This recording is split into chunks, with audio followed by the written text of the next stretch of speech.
सभी का सम्राट अशोक स्टडी पॉइंट में। तो चलिए आज मैं आपको बताने वाली हूँ क्लास 10th का इम्पोर्टेंट टॉपिक जो कि आपकी परीक्षा में लगभग 8 नंबर का आता है ना। यानी कि आपका एक आता है पद्यांश से, एक आता है गद्यांश से। तो सबसे पहले हम देखेंगे यहाँ पर पद्यांश का टॉपिक, ठीक है। और जो कि स्टूडेंट बिगर फालतू में ही इसके नंबर छोड़ के आ जाते हैं। क्या छोड़ के आ जाते हैं? वैसे ही छोड़ के आ जाते हैं कि ये तो हमको आता ही नहीं है, हे भगवान ये क्या दे दिया है ना, ऐसा सोच के उसको छोड़ के आ जाते हैं। बट छोड़ के नहीं आना, ये फ्री के नंबर होते हैं। कैसे होते हैं? ये फ्री के नंबर होते हैं। देखिए इधर मैं आपको पहले तो एकदम सही बनाना सिखाऊंगी, फिर आपको मैं इसकी बनाने की ट्रिक भी बताऊंगी कि जिसको नहीं बनाना आ रहा है ना वो अपनी ट्रिक के साथ में बना दे। ओके चलिए बच्चा पार्टी स्टार्ट करते हैं हमारा निम्नलिखित पद्यांश की संदर्भ प्रसंग व्याख्या को काव्य सौंदर्य सहित लिखिए।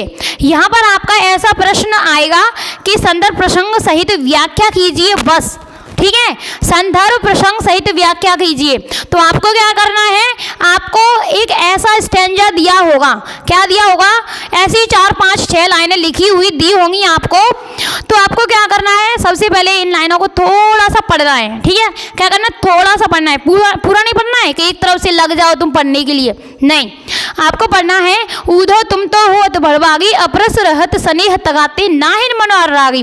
तो इसका मतलब क्या हो रहा है, हमें पता चल रहा है कि ये पंक्तियां हो ना हो आपके पद नामक पाठ से ली गई हैं। कहाँ से ली गई हैं? पाठ 1 से ली गई हैं, पद नामक पाठ से, जो कि हमारे माइंड में सीधा डायरेक्ट क्वेश्चन जाना चाहिए कि यह सूरदास जी द्वारा लिखा गया है ना।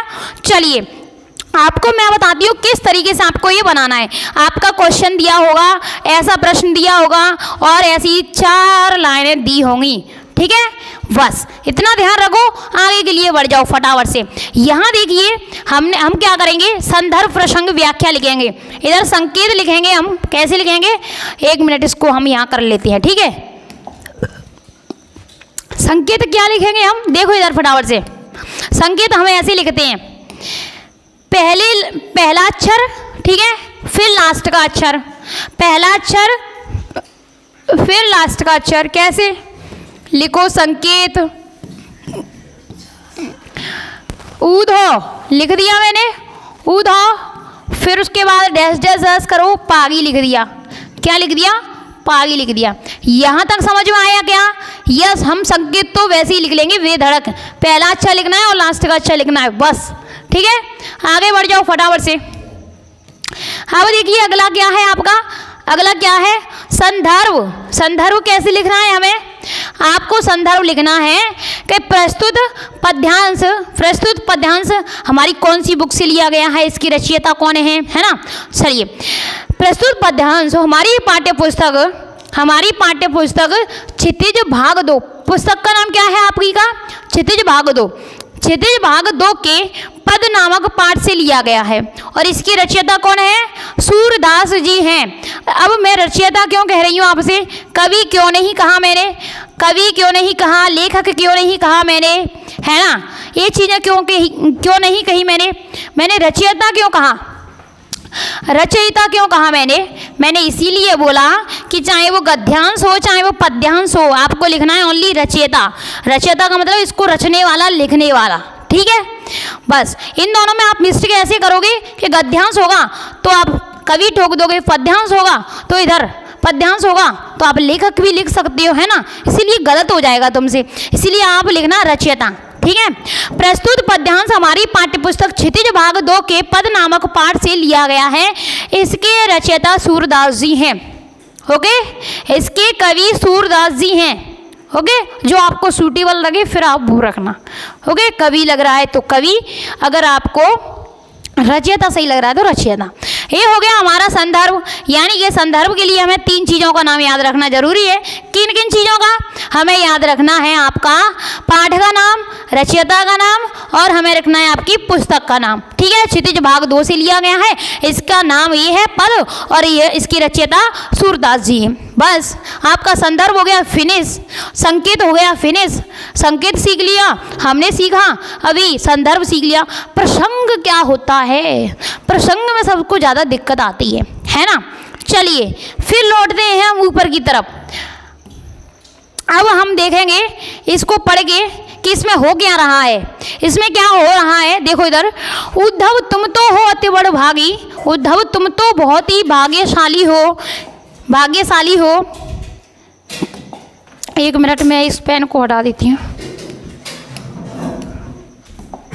ठीक है। इधर देखो, उद्धव तुम तो हो अति बड़ भागी, अपरस रहत स्नेह तगाते, नाहिन मन अनुरागी, पुरैन पात रहत जल वीरस, तेरस देह न दागी, ज्यो जल माह तेल की गागर, बूंद न ताखु लागी।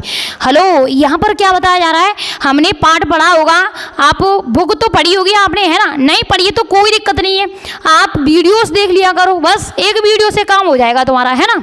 देखो इधर आपका ये स्टैंजा दिया हुआ है, आपको पता चल रहा है कि इसमें क्या हुआ है। इसमें हुआ है कि कुछ गोपियां हैं ना, वो उद्धव को लाने दे रही हैं। क्या दे रही हैं? ताने दे रही हैं। तो आपको लिखना है कि इस पद्यांश में गोपियां उद्धव को ताने दे रही हैं, ठीक है।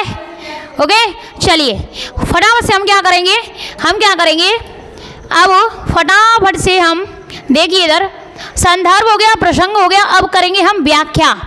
व्याख्या क्या होती है? व्याख्या का मतलब होता है, हिंदी तो वो लिखी हुई थी बट वो ब्रज भाषा में लिखी हुई थी, है ना। अब इसको हमें अपनी प्योर हिंदी में लिखना है। कैसी प्योर हिंदी में? जैसे हम बोलते हैं ना, वैसी हिंदी में लिखना है। कैसी हिंदी में? सुनो ध्यान से। उद्धव गोपियों से कहते हैं, इधर देखो, उद्धव से गोपियां क्या कहती हैं? व्यंग करते हुए कहती हैं, ताना देते हुए कहती हैं कि उद्धव तुम तो बड़े ही भाग्यशाली हो जो कृष्ण के पास रह करके तुम प्रेम ना कर सके, है ना। इस तरीके से ताने दे रही हैं उसको। क्या कह रही हैं? हे उद्धव तुम तो बड़े भाग्यशाली हो जो कृष्ण इतने सुंदर कृष्ण के पास रहकर तुम उनके प्रेम जाल में नहीं फंस सके। और हम तो अबला भोरी हैं, हम तो बहुत ही ज़्यादा भोली वाली गोपियां हैं जो कृष्ण के प्रेम में फंस गई, है ना। और इधर क्या कहती हैं, वो सारी चीज़ें बताती हैं। गोपियां पुनः कहती हैं कि उद्धव तुम तो बहुत ही भाग्यवान हो, तुम कृष्ण के समीप रहते हुए भी श्री कृष्ण के प्रेम में न पड़ सके। और आपकी तो वैसी ही स्थिति है जैसे पानी में रहते हुए कमल के पत्ते की होती है। जो पानी में रहता है ना कमल का पत्ता, फिर भी वो क्या करता है? फिर भी पानी से अछूता रहता है, यानी कि पानी से दूर रहता है ना। अब देखिए, और तुमने उस प्रेम की नदी में पैर भी नहीं डुबोए हैं। और देखिए इधर, तुम्हारी दृष्टि कृष्ण के सुंदर रूप पर नहीं पड़ी है। तुम्हारी जो दृष्टि है वो श्री कृष्ण के सुंदर रूप पर नहीं पड़ी है ना, और सौंदर्य पर मुग्ध नहीं हुई है। इसलिए जो कृष्ण के प्रेम में ऐसे, हम तो ऐसे हैं, हम पागल ऐसे हैं जो कृष्ण के प्रेम में ऐसे लिपट गए हैं, मानो जैसे गोद से चींटियां लिपट जाती है ना, वैसे लिपट गए हैं हम तो। बस इसमें क्या कहा गया है, वो जो 4-5 लाइनें थी ना, उसकी हिंदी लिख दी है। बस हो गया आपका संदर्भ प्रसंग व्याख्या सहित आपका ये काम हो गया। ओके, अब देखिए फटाफट से, इधर देखिए, यहाँ पर काव्य सौंदर्य क्या है? काव्य सौंदर्य क्या है? इसको कहते हैं विशेष। क्या कहते हैं इसको? विशेष, है ना। इसको विशेष भी कहते हैं। अब देखो फटाफट से, इसमें क्या है? प्रस्तुत पद्यांश में गोपियां उद्धव को प्रेम का महत्व समझाती हैं, है ना। इस पद्यांश में गोपियां है ना, इसमें से देखो कुछ याद नहीं करना है तुम्हें। जैसे इसमें से कुछ मोस्ट इम्पोर्टेंट चीज़ें हैं ना, जैसे आपको किस अनुप्रास अलंकार का प्रयोग हुआ है, कैसी भाषा का प्रयोग हुआ है। अगर अच्छी भाषा का प्रयोग हुआ है तो आप लिखना इसकी भाषा सरल एवं सहज है। नंबर दूसरा, इसमें लिखना कि इसमें प्रस्तुत पद्यांश में देखो ब्रज भाषा का प्रयोग किया गया है, और इसमें पुरैन पात में कौन सा अलंकार है? अनुप्रास अलंकार है ना। तो आपको समझ में आया? बिल्कुल संदर्भ प्रसंग व्याख्या बना लोगे आप, है ना। चलिए, तो आपको बता देती हूँ मैं एक ट्रिक वाला, है ना। मैंने बोला था ना अभी कि मैं आपको एक ट्रिक भी बताऊंगी जिससे आप क्या करोगे? व्याख्या को बना लोगे। संदर्भ प्रसंग तो वैसे ही लिखे जाएंगे, है ना, वैसे ही लिखे जाएंगे, परंतु आपको क्या करना पड़ेगा? इसको काव्य, इसको गोपियां उद्धव से कहती हैं, आप जो भी आपने क्वेश्चन याद किया है ना, अपनी जो भी आपने क्वेश्चन याद किया है बड़ा वाला, उसको आप यहाँ पर लिख सकती हो। जैसे गोपियां उद्धव से कहती हैं कि, इतनी लाइनें याद कर लेना बस। गोपियां उद्धव से कहती हैं कि, और क्वेश्चन उसमें उतार के आओगे ना, तो आपको कम से कम छोड़ने जैसे नंबर तो नहीं मिलेंगे, यानी कि आप छोड़ के आ रहे हो तो मान के चलिए कितने नंबर का आता है ये? कितने? हाँ, तो एक कितने नंबर का आता है आपका? 3 नंबर का आता है। तो 3 में से लगभग आपको 2.5 नंबर तो पक्का मिलेंगे। कितने मिलेंगे? 2.5 नंबर तो पक्का मिल ही जाएंगे। ओके, अगर आप ऐसे लिख के आओगे ना तो, बट आप छोड़ के आओगे ना तो सबके सब नंबर जा ही रहे हैं आपके 3, और दूसरा आएगा 3 नंबर फिर छोड़ दोगे तुम, है ना, फिर और छोड़ दोगे। ऐसे ही आपके जो अपठित गद्यांश आता है उसको भी आप छोड़ के आओगे, है ना। तो ऐसा काम बिल्कुल भी नहीं करना है आपको, ये सारी चीज़ें सीख कर जाना है, ये फ्री की चीज़ें होती है। ओके, तो आज की वीडियो यहीं तक बच्चा पार्टी, अगली क्लास लेने के लिए बने रहना। जय हिंद ऑल ऑफ यू।